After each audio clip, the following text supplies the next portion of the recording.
اعوذ باللہ من الشیطان الرجیم بسم اللہ الرحمن الرحیم۔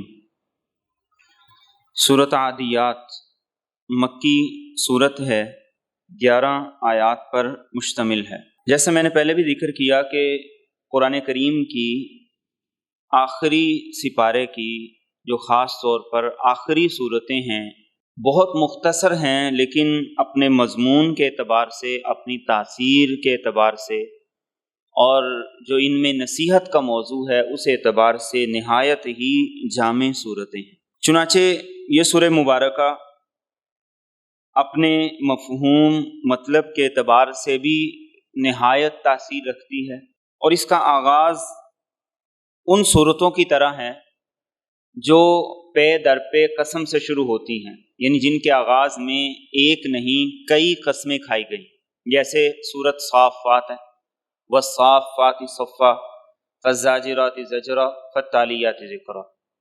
ایسے ہی یہ سورہ مبارکہ ہے کہ اس میں اللہ رب العزت نے کئی قسمیں کھائی ہیں اور ان قسموں کے ذریعے سے انسان کو ایک بڑے اہم سبق کی طرف متوجہ کیا ہے۔ بسم اللہ الرحمن الرحیم، فرمائے والعادیات ضبحا، قسم ہے ان گھوڑوں کی جو دوڑتے ہیں ہانپتے ہوئے، فالموریات قدحا، اور پھر وہ آگ نکالتے ہیں اپنا ٹاپ مار کر، فالمغیرات صبحا، اور وہ صبح کے وقت چھاپا مارتے ہیں، فاثرن بہ نقعا، اور اس صبح کے وقت میں گرد و غبار اڑاتے ہیں، فوسطن بہ جمعا، اور پھر اس صبح کے وقت میں فوج کے درمیان میں جا گھستے ہیں۔ ان الفاظ کے ذریعے سے اللہ رب العزت نے گھوڑوں کے اعتبار سے قسم کھائی، اور یہ الفاظ قرآن کریم کے وہ الفاظ ہیں جو عموماً استعمال نہیں ہوئے۔ زیادہ تر قرآن کریم کے الفاظ بار بار رپیٹ ہوتے ہیں، لیکن یہاں پر جو آیات ہیں، جو الفاظ ہیں، وہ تقریباً پہلی ہی مرتبہ استعمال ہو۔ پہلی آیت کریمہ میں ارشاد فرمائے والعادیات ضبحا، ان گھوڑوں کی قسم ہے جو ہانپتے ہوئے دوڑتے ہیں، یعنی بڑی شدت سے دوڑتے ہیں اور اتنا تیزی سے دوڑتے ہیں کہ ان کا سانس پھولنے لگتا ہے۔ آپ نے کبھی گھوڑے کو دیکھا ہوگا کہ اگر وہ تھکا ہوا ہو تو اس کے نتنے پھول رہے ہوتے ہیں اور اس کے نتنوں سے ایک آواز آ رہی ہوتی ہے۔ قرآن کریم نے یہاں پر اسی کا ذکر کیا، اور پھر فرمایا فالموریات قدحا، کہ پھر وہ ایسی تیزی سے دوڑتے ہیں کہ ان کے کھر کے نیچے، ان کے پاؤں کے نیچے جو کھر لگا ہوتا ہے، جب وہ تیزی سے دوڑتے ہوئے پتھر پہ لگتا ہے تو اس سے چنگاری نکلتی ہے۔ اس کا ذکر کیا فالموریات قدحا، کہ ایسی تیزی سے دوڑتے ہیں کہ دوڑتے ہوئے ان کے پاؤں کی ٹاپ جب پڑتی ہے پتھروں پر تو اس سے چنگاری نکلتی ہے۔ اور آگے فرمایا فالمغیرات صبحا، پھر اگلی بات یہ کہ صبح کے وقت جا کر کسی قوم پر، کسی قبیلے پر حملہ کرتے ہیں۔ عربوں کے ہاں عادت یہ تھی کہ رات کے آخری پہر میں نکلتے تھے، اور جیسے ہی صبح کی روشنی تھوڑی زیادہ ہونے لگتی تو حملہ کر دیتے۔ دشمن کو سنبھلنے کا موقع بھی نہیں ملتا تھا، اور اتنی روشنی بھی نہیں ہوتی تھی کہ ان کو نظر آ جاتا اور وہ چھپ جائیں یا مقابلے اور دفاع کے لیے تیار ہو جائیں۔ اللہ کے رسول صلی اللہ علیہ وسلم کی بھی یہی عادت مبارکہ تھی کہ آپ رات بھر سفر کرتے، اور جس وقت صبح ہونے لگتی تو آپ صحابہ سے کہتے کہ پہلے سنو، کہیں اس بستی سے، علاقے سے اذان کی آواز تو نہیں آ رہی۔ اگر اذان کی آواز آ رہی ہوتی تو آپ حملہ نہیں فرماتے، اور اگر اذان کی آواز نہ ہوتی تو پھر آپ حملہ کر دیا کرتے تھے۔ تو قرآن کریم نے اس کا ذکر کیا فالمغیرات صبحا، کہ وہ گھوڑے جو صبح کے وقت حملہ آور ہوتے ہیں اور صبح کے وقت شب خون مارتے ہیں۔ اور آگے ذکر کیا فاثرن بہ نقعا، کہ صبح کے وقت وہ گرد اڑاتے ہیں۔ عمومی طور پر ہم دیکھتے ہیں کہ جو صبح کا وقت ہوتا ہے اس وقت میں شبنم پڑی ہوتی ہے تو گرد و غبار کم اڑتی ہے بنسبت دن کے، کہ دن کے وقت جب سورج کی روشنی سے وہ نمی ختم ہو جاتی ہے تو تھوڑی سے بھی اشارے سے گرد و غبار زیادہ اڑنے لگتی ہے۔ تو اللہ رب العزت نے اس آیت میں ذکر کیا فَأَثَرْنَ بِهِ نَقْعًا، کہ وہ ایسی تیزی کے ساتھ گھوڑے دوڑتے ہیں کہ صبح کے وقت بھی گرد و غبار اڑاتے ہوئے جاتے ہیں۔ 5ویں آیت میں فرمایا فَوَسَطْنَ بِهِ جَمْعًا، اور پھر وہ لشکر کے فوج کے درمیان میں جا کر گھستے ہیں۔ فوج جس وقت لڑائی کے لیے جایا کرتی تھی تو اس کے 5 حصے ہوا کرتے تھے۔ ایک کو میمنہ کہا جاتا تھا دائیں طرف کا، ایک کو میسرہ بائیں طرف کا، ایک کو قلب کہا جاتا تھا، جیسے دل درمیان میں ہوتا ہے ویسے ایک اگلا حصہ ایک پچھلا حصہ۔ تو جو فوج کا کمانڈر ہوتا تھا وہ درمیان کے حصے میں ہوتا تھا، قلب میں ہوتا تھا۔ تو اللہ رب العزت نے یہاں پر ذکر کیا فَوَسَطْنَ بِهِ جَمْعًا، کہ وہ گھوڑے دوڑتے ہیں اور دوڑتے ہوئے جب حملہ آور ہوتے ہیں تو لشکر کے قلب پر، اس کے سینٹر میں، اس کے اندر جا کر گھستے ہیں۔ اب یہ اللہ رب العزت نے قسم کھائی ہے، اور اس قسم کے ذریعے سے بات کیا کی ہے وہ اگلی 3 آیات کے اندر ہے۔ فرمایا ان الانسان لربہ لکنود، یقیناً انسان اپنے رب کا البتہ بہت ناشکر گزار ہے۔ وَإِنَّهُ عَلَى ذَلِكَ لَشَهِيدٌ، اور یقیناً وہ اس پر البتہ خود گواہ بھی ہے۔ وَإِنَّهُ لِحُبِّ الْخَيْرِ لَشَدِيدٌ، اور یقیناً وہ مال کی سخت محبت رکھنے والا ہے۔ گھوڑے کی قسم کھائی اور پھر اس پر اللہ رب العزت نے انسان کے رویے کا ذکر کیا۔ سب سے پہلے تو یہ اللہ رب العزت انسان کو بتا رہے ہیں کہ تم اپنے رویے کو دیکھو۔ گھوڑا جانور ہے، بے زبان ہے، انسان نے اس کو پیدا نہیں کیا۔ انسان نے کیا کیا؟ اس کو دانہ ڈال دیا، اس کی ضروریات کا خیال کیا۔ اللہ فرماتے ہیں کہ انسان تو دیکھ کہ وہ گھوڑا تیرے ایک اشارے پر اپنی جان کی پرواہ کیے بغیر دشمن کی فوج کے درمیان میں جا گھستا ہے، جہاں پر تیروں کی، تلواروں کی اور نیزوں سے حملے ہو رہے ہیں، اور گھوڑے کا وجود انسان کے وجود سے بہت بڑا ہوتا ہے۔ جو تیر، جو تلوار انسان سے چوک جائے گا، انسان سے مس ہو جائے گا، وہ لازمی طور پر گھوڑے کو لگے گا۔ لیکن فرمایا کہ انسان تو دیکھ، تو جس گھوڑے کو تھوڑا سا کھلاتا ہے، جس کی تھوڑی سی خدمت کرتا ہے، وہ تیرے لیے اپنی پوری جان لگا دیتا ہے، ہانپتے ہوئے دوڑتا ہے، اور اتنی تیزی سے دوڑتا ہے کہ اس کے پاؤں کی ٹاپ سے چنگاریاں نکلتی ہیں، اور وہ نہ دن دیکھتا ہے نہ رات دیکھتا ہے کہ رات کا وقت ہے میں آرام کر لوں، صبح جا کے حملہ کروں گا۔ فرمایا ایسا بھی نہیں، رات بھر دوڑتا ہے اور صبح جا کے جب حملہ کرتا ہے تو پھر فوج کے آغاز اور دائیں بائیں حملہ نہیں کرتا، بلکہ اپنے مالک کو لے کر اس کے بالکل وسط میں، قلب میں جا کے حملہ کرتا ہے۔ تو اللہ فرماتے ہیں کہ انسان تو دیکھ، تجھے رب نے کہاں سے اٹھایا اور کہاں پہنچایا۔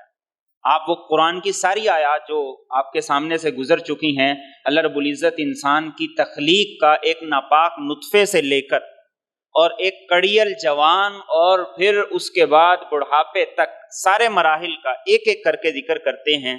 اللہ فرماتے ہیں دیکھ، اور پھر اس کے مقابلے میں یہ دیکھ کہ تیرا رویہ کیا ہے اور تیرے گھوڑے کا رویہ کیا ہے۔ گھوڑوں کی بات شاید کہ ہمیں اتنی سمجھ نہ آئے، ہمارے ہاں مرغوں کی لڑائیوں ہوتی، مرغوں کی لڑائیوں میں کیسے ایک دوسرے پہ وہ جپٹتے ہیں، حملہ کرتے ہیں، ایک دوسرے کو زخمی کر دیتے ہیں، لیکن مالک کی ناک کو اونچا رکھنے کے لیے وہ لڑتے ہیں اور اپنے خون کی بھی پرواہ نہیں کرتے، اپنے زخم کی پرواہ بھی نہیں کرتے۔ تو اللہ رب العزت انسان سے یہ پوچھ رہے ہیں کہ تو یہ بتا کہ تو اشرف المخلوقات ہے یا گھوڑا؟ تیرے اوپر تیرے رب کے زیادہ احسان ہیں یا اس گھوڑے پر تیرے زیادہ احسان؟ اسی کو فرمایا ان الانسان لربہ لکنود، فرمایا انسان اپنے رب کا بڑا زیادہ ناشکر گزار ہے، تھوڑا بہت بھی نہیں، بہت زیادہ ناشکر گزار۔ اور اسی کو قرآن کریم نے ایک اور جگہ پر یہ کہا وَقَانَ الْإِنسَانُ لِرَبِّهِ كَفُورًا، انسان اپنے رب کا نہایت زیادہ ناشکر گزار، بہت زیادہ ناشکر گزار۔ دوسری بات کیا فرمائی؟ وَإِنَّهُ عَلَى ذَلِكَ لَشَهِيدٌ، یہ اس سے بھی اہم بات ہے جس کو سورۃ قیامہ میں یوں فرمایا بَلِ الْإِنسَانُ عَلَى نَفْسِهِ بَصِیرًا، فرمایا انسان اس بات کو مانتا بھی ہے، اعتراف بھی کرتا ہے کہ واقعی میں ناشکر گزار ہوں، رب کا میں حق ویسے ادا نہیں کر رہا جیسے کرنا چاہیے، اور مجھے جتنی ہمت دکھانی چاہیے میں نہیں کر رہا۔ اور اس میں اس بات کی طرف بھی اشارہ ہے کہ انسان اپنے آپ کو ایسے کھپا جیسے گھوڑا تیرے لیے اپنے آپ کو کھپا دیتا ہے۔ وہ اپنے کھانے پینے کی، اپنے آرام راحت کی اتنی پرواہ نہیں کرتا جتنی کہ وہ اپنے مالک کی جان اور اس کے حکم کی پرواہ کرتا۔ تو تجھے بھی چاہیے کہ سستی چھوڑ دے۔ سست آدمی نہ دنیا میں کامیاب ہو سکتا ہے نہ دین میں کامیاب ہو سکتا ہے۔ سست آدمی دین اور دنیا دونوں میں ناکام ہے۔ اس لیے اللہ کے رسول صلی اللہ علیہ وسلم جن 8 چیزوں سے اللہ کی پناہ طلب کیا کرتے تھے ان میں سے ایک سستی تھی۔ اللہم انی اعوذ بک من العجز والکسل، کہ اللہ سستی سے میں آپ کی پناہ مانگتا۔ انسان کی سستی اسے نہ دین کا چھوڑتی ہے نہ دنیا کا چھوڑتی ہے۔ تو انسان کو اللہ یہ پیغام دے رہے ہیں کہ گھوڑے کی طرح اپنے آپ کو کھپا دو، اتنا کھپا دو، اتنا کھپا دو کہ تمہارے سانس پھولے ہوئے ہوں جیسے گھوڑے کے سانس پھولے ہوئے ہوتے۔ اتنا اپنے آپ کو لگاؤ کہ صبح کے وقت کو غفلت اور نیند کے اندر نہ ضائع کر دو، بلکہ اپنی صبح کا آغاز، اپنے دن کا آغاز صبح سے کرو۔ اللہ کے رسول صلی اللہ علیہ وسلم نے فرمایا کہ اللہ نے میری امت کے لیے صبح کے وقت میں برکت رکھی، اور آپ نے فرمایا کہ فجر کے بعد سے اشراق تک کا جو وقت ہوتا ہے رزق کی تقسیم کا وقت ہوتا ہے۔ تو اللہ رزق کی تقسیم کر رہے ہیں اور ہم سو رہے ہیں، غفلت میں پڑے ہوئے ہیں، لاپرواہی میں پڑے ہوئے ہیں۔ تو کیسے ہم کامیابی حاصل کر سکتے ہیں؟ کیسے ترقی مل سکتی ہے؟ کیسے عروج مل سکتا ہے؟ اور فرمایا کہ انسان اپنے آپ کو، اپنی صلاحیتوں کو اتنا اللہ کے لیے کھپا دو کہ تمہیں اپنی جان کی بھی پرواہ نہ رہے۔ آخر جانی تو ہے اور جا بھی رہی ہے، لیکن کس لیے جا رہی ہے یہ فرق ہے۔ ایک نے زندگی کھپائی ہے 4 پیسے کے لیے، ایک نے زندگی کھپائی ہے اللہ کی رضا کے لیے۔ دونوں میں بڑا فرق ہے، اور قرآن کریم ان 2 قسم کے لوگوں کو الگ الگ ذکر کرتا ہے۔ اسی مناسبت سے اگلی آیت ہے وَإِنَّهُ لِحُبِّ الْخَيْرِ لَشَدِيدٌ۔ مال کی محبت بری چیز نہیں، فطری طور پر مال کی محبت انسان میں ہوتی اور ہونی بھی چاہیے۔ اللہ کے رسول صلی اللہ علیہ وسلم نے تو یہ فرمایا ایک دور ایسا آنے والا ہے کہ جب پیسے کے بغیر گزارا نہیں ہوگا۔ کیوں نہیں گزارا ہوگا؟ اس لیے کہ ضروریات اتنی بڑھ چکی ہوں گی کہ انسان اپنی ذات کی حد تک تو ہو سکتا ہے کہ وہ پورا کر لے، لیکن اولاد اور بچوں کے جو حقوق ہے وہ ادا نہیں کر سکتا۔ تو آپ نے کیا فرمایا؟ پیسے کے بغیر گزارا نہیں ہوگا۔ لیکن یہاں کس بات کا ذکر ہے؟ وَإِنَّهُ لِحُبِّ الْخَيْرِ لَشَدِيدٌ۔ پیسے مال کی محبت میں انسان اندھا ہو جائے۔ جیسے اردو میں بھی یہ شدید کا لفظ ہم استعمال کرتے ہیں کہ بڑا شدید قسم کا اٹیک ہوا، اور اسی کو سورہ فجر میں یوں فرمایا گیا وَتُحِبُّونَ الْمَالَ حُبًّا جَمًّا۔ اللہ فرماتے ہیں کہ تم مال سے دیوانوں کی طرح، پاگلوں کی طرح محبت کرتے ہو، جہاں انسان کو نہ باپ نظر آئے، نہ ماں نظر آئے، نہ اولاد نظر آئے، نہ اپنا آرام ہو، نہ اپنی صحت کا خیال ہو، بس اس کی خوشی اور اس کے غم کا تعلق پیسے کے ساتھ۔ اس کو فائدہ ہو جائے تو اس کا بیوی بچوں سے موڈ اچھا ہو جائے، اور اگر اس کو نقصان ہو جائے تو باقی تو دور کی بات ہے، وہ بیوی بچوں سے ہی موڈ آف کر کے بیٹھ جائے۔ فرمایا وَإِنَّهُ لِحُبِّ الْخَيْرِ لَشَدِيدٌ۔ انسان کے اس رویے کی اللہ مذمت کرتا ہے۔ ایک دوسری انتہا کیا ہے؟ انسان رہبانیت اختیار کر لے، سب کو چھوڑ چھاڑ کے مسجد میں بیٹھ جائے، یہ دوسری انتہا ہے۔ اللہ نے اس کو بھی پسند نہیں کیا۔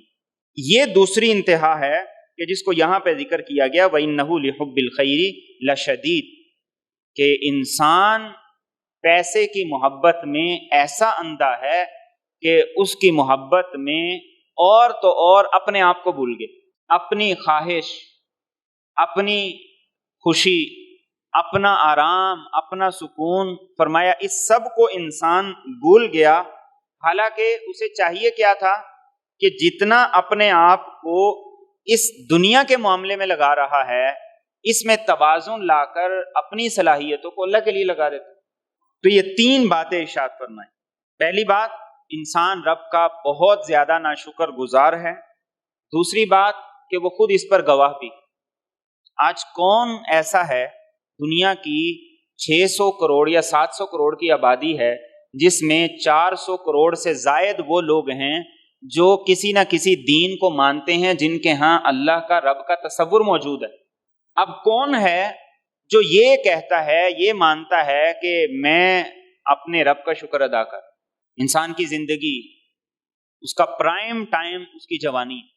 ذرا غور کریں کہ ہم نے اپنی زندگی کا جو پرائم ٹائم ہے وہ کس کام میں لگایا؟ روز مرہ کی روٹین کا، معمول کا جائزہ لیں۔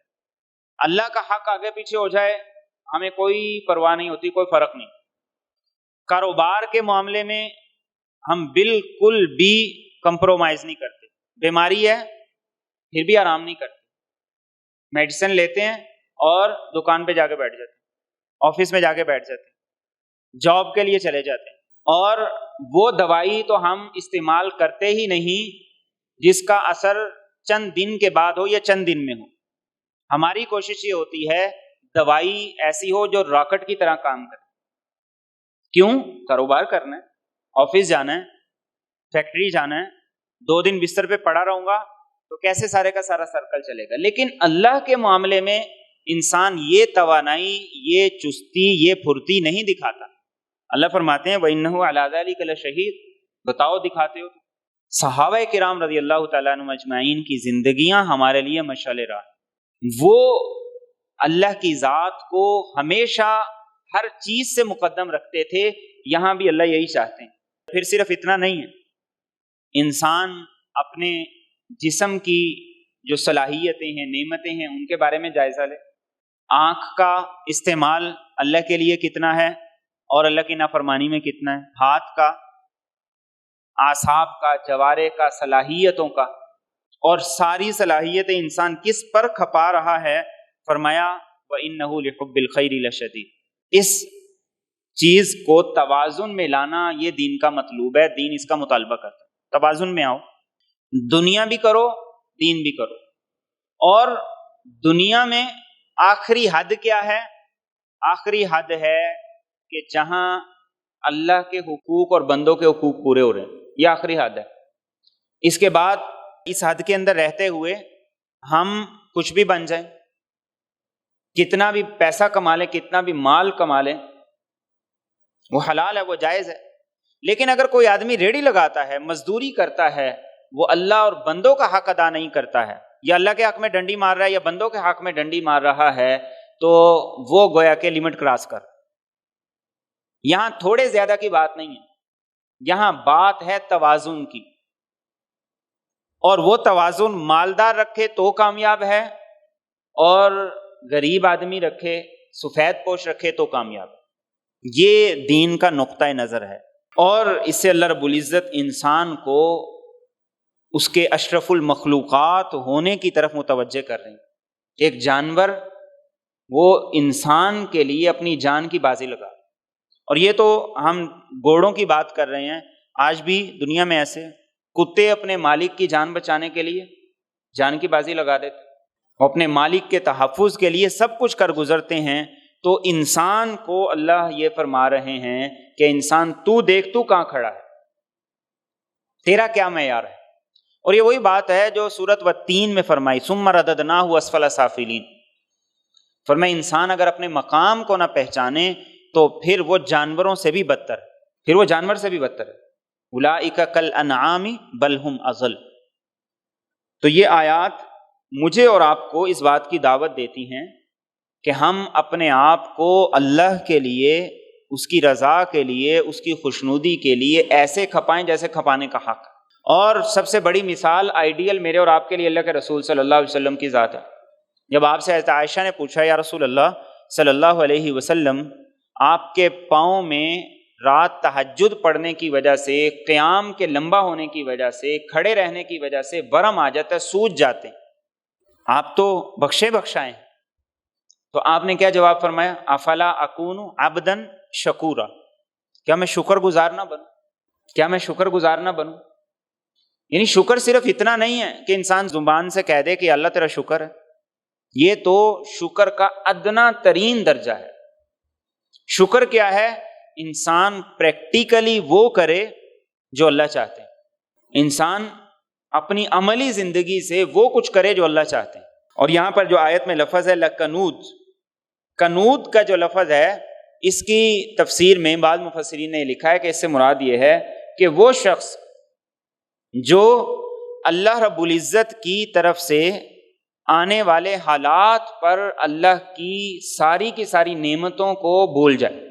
ساری زندگی اللہ نے صحت دی، عافیت دی، مال دیا، عزت دی، سب کچھ دیا، تھوڑی سی اونچ نیچ آئی تو وہ کیا کرنے لگا؟ وہ اللہ کے خلاف بولنے لگا اور لوگوں کو اللہ کی شکایتیں لگانے لگا۔ فرمایا اللہ کو ایسا آدمی پسند نہیں۔ اسی کو ایک اور جگہ پر یوں فرمایا گیا ان الانسان خلق ہلوعا اذا مسہ الشر جزوعا واذا مسہ الخیر منوعا۔ اذا مسہ الشر جزوعا، تھوڑی سی مشکل آ گئی تو بہت زیادہ شور کرے، واذا مسہ الخیر منوعا، اور اگر اس کو حالات اچھے مل گئے تو پھر وہ بخیل بن جاتا ہے، کنجوس بن جاتا ہے۔ اس کے بعد آگے ارشاد فرمایا افلا یعلم اذا بعثر ما فی القبور، تو کیا یہ نہیں جانتا جب اٹھایا جائے گا وہ سب کچھ جو قبروں میں ہے، وحصل ما فی الصدور، اور حاصل کر لیا جائے گا جو کچھ دلوں میں ہے، ان ربہم، یقیناً ان کا رب، بہم، ان کے بارے میں، یومئذ، اس دن، لخبیر، البتہ پوری طرح خبر رکھنے والا ہے۔ فرمایا کہ آپ بھول گئے ہو کہ وہ وقت آنے والا ہے جب قبروں میں جو کچھ ہے اس کو باہر نکال لیا جائے گا۔ انسان ہمیشہ اس قبر میں نہیں پڑا رہے گا، بلکہ ایک وقت ایسا آئے گا جب اللہ کی طرف سے حکم ہوگا اور انسان کو اس قبر سے نکالا جائے گا۔ اور یہ کب؟ جب قیامت کا وقت آئے گا، سور پھونکا جائے گا۔ تو فرمایا ایسا نہیں ہے کہ اپنی مرضی منمانی کر کے، عیش و عشرت کر کے ختم ہو جاؤ گے، فنا ہو جاؤ گے، اور اس کے بعد تمہیں کوئی پوچھ نہیں سکے گا، ایسا ہرگز نہیں۔ ایک دن ان قبروں سے تمہیں اٹھایا جائے گا۔ اور اگلی بات فرمائی وَحُصِّلَ مَا فِي الصُّدُورِ، جو کچھ سینوں میں ہے اس کو باہر نکالا جائے گا۔ یعنی صرف ایسا نہیں ہوگا 2 + 2 4، ایسا نہیں ہوگا۔ اور یہ اللہ کی عدالت ہوگی، یہ اللہ کا ترازو ہوگا۔ اگلی سورہ مبارکہ میں اسی پر بات آئے گئی۔ یہ اللہ کی طرف سے میزان کیا جائے گا۔ وہ کیسے کیا جائے گا؟ وَحُصِّلَ مَا فِي الصُّدُورِ، چھلکا اتار کے جب اندر سے دیکھا جائے گا کہ اندر کیا ہے، اندر مغز جو ہے وہ کڑوا ہے یا میٹھا ہے۔ فرمایا انسان کو جب اللہ کے سامنے کھڑا کیا جائے گا تو صرف ظاہری اعمال نہیں دیکھے جائیں گے، بلکہ اس کے اندر جو کچھ ہے اس کو باہر نکالا جائے گا۔ دنیا میں چل جاتا ہے، انسان کہتا ہے میرا دل بالکل صاف ہے، بات ہی کوئی نہیں ہے، مسئلہ ہی کوئی نہیں ہے، جبکہ دل میں میل بھی ہوتا ہے، بغض بھی ہوتا ہے، میرے دل میں کوئی بات ہی نہیں ہے، حالانکہ اس کے دل میں بہت سی باتیں ہوتی ہیں۔ دنیا کی کوئی عدالت ایسی نہیں، کوئی ترازو ایسا نہیں جو انسان کے دل کی نیت کو اور اس کے اندر کے جذبات اور کیفیات کو جان سکے اور اس کی جانچ پڑتال کر سکے اور اس کو ترازو پر ناپ سکے۔ لیکن فرمایا کہ قیامت کا جب دن ہوگا تو اللہ کیا کریں گے؟ وَحُصِّلَ مَا فِي الصُّدُورِ، اس دل کے اندر جو کچھ ہے اس کو باہر نکالیں۔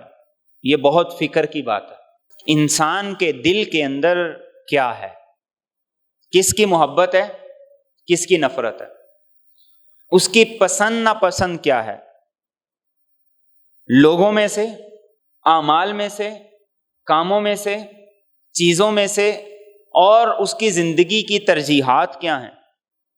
یہ ساری چیزیں وہ ہیں جو انسان کے دل سے تعلق رکھتی ہیں۔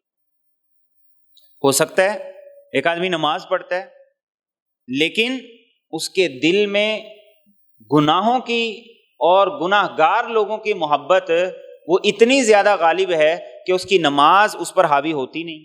ایک آدمی مسلمان ہے لیکن اس کے دل میں اپنے نبی کی، صحابہ کی، اولیاء کی محبت سے زیادہ ان لوگوں کی محبت ہے جو علانیہ طور پر اللہ کے مجرم ہیں۔ ایک آدمی اس کے دل کے جذبات، کیفیات اور اس کے احساسات وہ ہیں جو ان لوگوں کے ہیں جو اللہ کی نافرمانی کرتے ہیں اور صریحاً نافرمانی کرتے ہیں. تو اللہ فرماتے ہیں وَحُصِّلَ مَا فِي الصُّدُورِ، کہ انسان کے دل کے اندر ساری چیزیں، سب کچھ کو نکال کر اللہ سامنے کر دیں گے.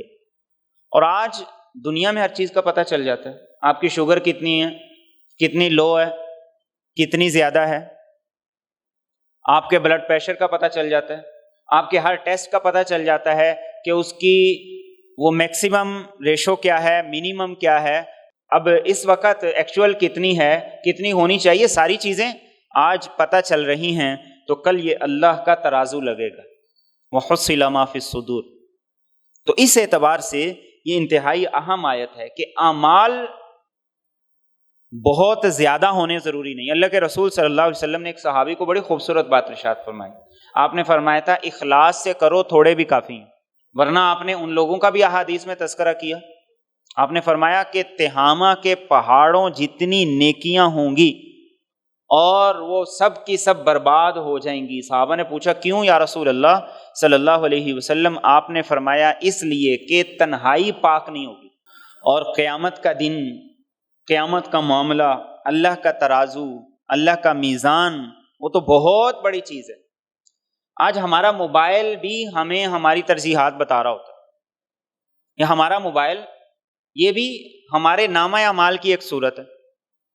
آپ جو کچھ دیکھ رہے ہوتے ہیں اس سے متعلقہ ویڈیوز آپ کے سامنے خود بخود آنا شروع ہو جاتی.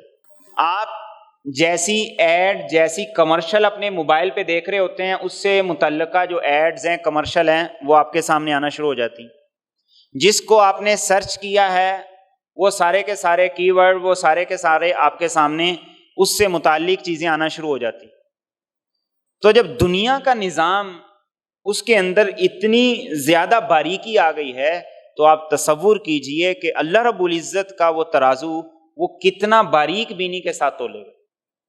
اور قرآن کریم نے کہا وَإِن كَانَ مِثْقَالَ حَبَّةٍ مِّنْ خَرْدَلٍ، اور اسی کو گزشتہ صورت میں فرمایا گیا مثقال ذرہ، ایک ذرے کے برابر. اب ذرہ جو ہے وہ آنکھ سے نظر نہیں آتا. جو ذرے کا آج سائنس میں مفہوم و تصور ہے وہ آنکھ سے نظر نہیں آتا. لیکن فرمایا کہ اللہ رب العزت کا ترازو اتنی باریک بینی کے ساتھ انسان کے اعمال کو دیکھے گا، اور پھر صرف اعمال کو نہیں دیکھے گا، ان کی کوالٹی، ان کے معیار کو بھی دیکھے گا کہ اس کی کوالٹی کیا ہے، معیار کیا ہے، کیا وہ معیار پہ پورا اترتا ہے یا نہیں پورا اترتا. اور فرمایا ان ربہم بہم یومئذ لخبیر، قیامت کے دن انسان کے جتنے معاملات ہیں اللہ ان سے پوری طرح باخبر ہوگا، اور اس کا عملی مظاہرہ قیامت کے دن ہوگا. باخبر تو دنیا میں بھی ہے، وہ کسی لمحے بھی انسان سے غافل نہیں. ولا یؤودہ حفظہما وہو العلی العظیم لا تأخذہ سنۃ ولا نوم. فرمایا نہ اسے اونگ آتی ہے نہ نیند آتی ہے. وما کان ربک نسیا، فرمایا تیرا رب بھولا ہوا نہیں. لیکن قیامت کے دن وہ اپنے علم کے مطابق اور ان ساری گواہیوں کے مطابق انسان کا فیصلہ کرے. تو اس سورہ مبارکہ کی روشنی میں ہمیں اپنا جائزہ لینا، اپنے رویوں کی اصلاح کرنی ہے. اللہ کے معاملے میں جو کوتاہی ہے، جو سستی ہے، جو غفلت ہے، اسے دور کرنا. اور اللہ کا معاملہ سارے معاملوں سے زیادہ اہم. جو اللہ کا نہیں ادا کرتا وہ دنیا میں کسی کے حق میں بھی ڈنڈی مار دے گا، چاہے وہ ماں باپ ہیں، چاہے بیوی ہے، چاہے بچے ہیں. جو رب سے وفادار نہیں ہے وہ کسی سے وفادار نہیں ہو سکتا. سوال ہی نہیں پیدا ہوتا. جس رب کے اتنے انسان پہ انعام ہے، اتنے کرم ہے، اس سے زیادہ کسی انسان کے کسی پر ہو سکتے ہیں؟ سوال ہی نہیں پیدا ہوتا، ہو ہی نہیں سکتے. تو جو اتنے کریم مالک کا، اتنے کریم رب کا، اتنے احسانات والے رب کا کوئی حق نہ رکھے تو وہ بندوں کے معاملے میں کیسے رکھے گا؟ سوال ہی نہیں پیدا، ہو ہی نہیں سکتا. تو بندوں کے معاملے میں بھی انسان تبھی صحیح چل سکتا ہے جب وہ اللہ کے معاملے میں صحیح چلے گا. اور اللہ کے حقوق کی ادائیگی بندوں کے حقوق کی ادائیگی پر انسان کو کھڑا کرتی ہے، اسے قوت دیتی ہے، اسے پاور دیتی ہے. پھر انسان کے لیے چھوڑنا آسان ہوتا ہے، برداشت کرنا آسان ہوتا ہے، نظر انداز کرنا آسان ہوتا ہے۔ جس کو رب کا تعارف ہے وہ تو اللہ کے لیے چھوڑ دے گا کہ اللہ کے لیے چھوڑ دیا، اللہ کے لیے معاف کر دیا، اللہ کے لیے نظر انداز کر دیا، اللہ کے لیے برداشت کر لیا، اللہ کے لیے ترک کر دیا۔ لیکن جس کے سامنے رب کا تعارف نہیں ہے وہ کس کے لیے چھوڑے گا؟ وہ جب ظلم کرے گا تو ظلم کی آخری حدوں کو چلا جائے گا، اور پھر وہ اس ظلم میں ماں باپ کو بھی نہیں دیکھے گا، بیوی بچوں کو نہیں دیکھے گا، رشتہ داروں کو نہیں دیکھے گا، معاشرے کو نہیں دیکھے گا، اور وہ یہ نہیں دیکھے گا کہ اس میرے ایک کام سے کتنے لوگوں کے حقوق پامال ہوتے ہیں۔ پھر وہ جانور سے بھی بہت آگے نکل جائے گا۔ تو اس سورہ مبارکہ میں اللہ مجھے اور آپ کو کہہ رہے ہیں شکر گزار بنو، شکر گزار بنو۔ اور اللہ کے رسول صلی اللہ علیہ وسلم کی وہ خوبصورت دعا ہے، حضرت معاذ بن جبل رضی اللہ تعالیٰ عنہ، آپ نے فرمایا قیامت کے دن میری امت کے علماء کا جھنڈا معاذ بن جبل کے ہاتھ میں ہوگا۔ بڑی خوبصورت ان کی زندگی تھی۔ آپ نے ایک مرتبہ ان کا ہاتھ اپنے ہاتھ میں پکڑا اور کہا کہ اے معاذ، اللہ کی قسم میں تجھ سے محبت کرتا ہوں۔ اتنا بڑا اعزاز ہے، اتنا بڑا اعزاز ہے۔ پھر آپ نے کہا کیا تمہیں ایک دعا نہ سکھاؤں، ایک تحفہ نہ دوں؟ اب محبت ہے تو تحفہ تو دینا ہے، تو تحفہ نہ دوں؟ تو کہا بلا یا رسول اللہ صلی اللہ علیہ وسلم، کیوں نہیں؟ تو آپ نے فرمایا یہ دعا ہر نماز کے بعد پڑھو بھی کرو بھی، اللہم اعنی علی ذکرک و شکرک و حسن عبادتک، یا ربی اعنی علی ذکرک و شکرک و حسن عبادتک۔ اے اللہ اپنے ذکر کے معاملے میں، اپنے شکر کے معاملے میں، اور اپنی عبادت کو حسین اور خوبصورت بنانے میں میری مدد فرما۔ اور اللہ کا شکر نہیں ادا ہو سکتا۔ یہ وہ کام ہے جس پہ انسان زندگی بھی کھپا دے تو ایک نعمت کا شکر نہیں ادا ہو سکتا، ایک نعمت کا شکر نہیں ادا ہو سکتا۔ اس لیے آپ نے فرمایا کہ فرشتے جو رکوع میں ہے قیامت تک رکوع میں رہے گا، جو سجدے میں ہے قیامت تک سجدے میں رہے گا، اور جس وقت اللہ رب العزت قیامت کے وقت اسرافیل علیہ السلام کو سور پھونکنے کا حکم دیں گے تو فرشتے کیا کہیں گے؟ ما عبدنا کا حق کا عبادت، کہ اللہ جیسے تیری عبادت کا حق تھا وہ ہم نے ادا نہیں کیا۔ تو ایک ایک نعمت کا شکرانہ اتنا عظیم ہے، اتنا بڑا ہے کہ زندگی کھپا کے بھی وہ ادا نہیں ہوتا۔ لیکن اللہ بڑا قدردان ہے، وہ شکور ہے، انسان کی تھوڑی سی محنت، تھوڑی سی کاوش کو بڑی قدر کی نگاہ سے دیکھتا ہے۔ تو انسان صرف یہ احساس اپنے اندر پیدا کر لے کہ اللہ تیرا شکر مجھ پہ لازم ہے، لیکن جیسے کرنا چاہیے میں کر نہیں رہا۔ داؤد علیہ السلام نے اللہ تعالیٰ سے یہ سوال کیا تھا کہ اللہ یہ تو بتا دیجئے میں آپ کا شکر کیسے ادا کروں، یہ تو ادا ہو ہی نہیں سکتا۔ تو اللہ رب العزت نے داؤد علیہ السلام سے کہا تھا کہ داؤد بس جب یہ سمجھ لیا کہ شکر ادا نہیں ہو سکتا، یہ احساس اندر پیدا ہو گیا تو سمجھو کہ شکر ادا ہو گیا۔ لیکن احساس پیدا ہونا بھی بڑی بات ہے، احساس پیدا ہو جائے کہ اتنی نعمتوں کے عوض ہم اللہ کو کیا دے رہے ہیں، کیا پے کر رہے ہیں۔ کسی ریسٹورنٹ میں جا کے، کسی ہوٹل میں جا کے جب ہم رہتے ہیں، ریسٹورنٹ سے جو کھانا کھاتے ہیں اس کے عوض جو بل پے کرتے ہیں وہ کھانے کا تو نہیں، وہ ساری کی ساری جو سہولیات آپ نے لی ہیں ان کے عوض۔ ایک ہوٹل میں جا کے آپ سٹے کرتے ہیں، آپ اس کے عوض پے کرتے ہیں، اور آپ اپنے گھر میں رہتے ہیں تو شاید کہ آپ کا گھر اس ہوٹل سے، اس کے کمرے سے زیادہ اچھا ہو، لیکن آپ پے کرتے ہیں۔ تو اللہ نے جو مجھے اور آپ کو یہ نعمتیں دی، آنکھ، کان، زبان، ہاتھ، یہ اتنی نعمتیں، اگر ان کے ساتھ کوئی اور نعمت نہ بھی ہو تو اتنی قیمتی نعمتیں ہیں، تو ان کے عوض ہم نے اللہ کو کیا دیا ہے، ان کے عوض ہم نے کیا پے کیا، ان کے عوض ہم نے اللہ کا کتنا شکر ادا کیا۔ یہ چیز میرے اور آپ کے لیے نہایت اہم ہے، اور یہ سوال مجھے اور آپ کو اپنے آپ سے بار بار کرنا کہ ہم اللہ کا کتنا شکر ادا کر رہے ہیں اور کتنا کرنا چاہیے۔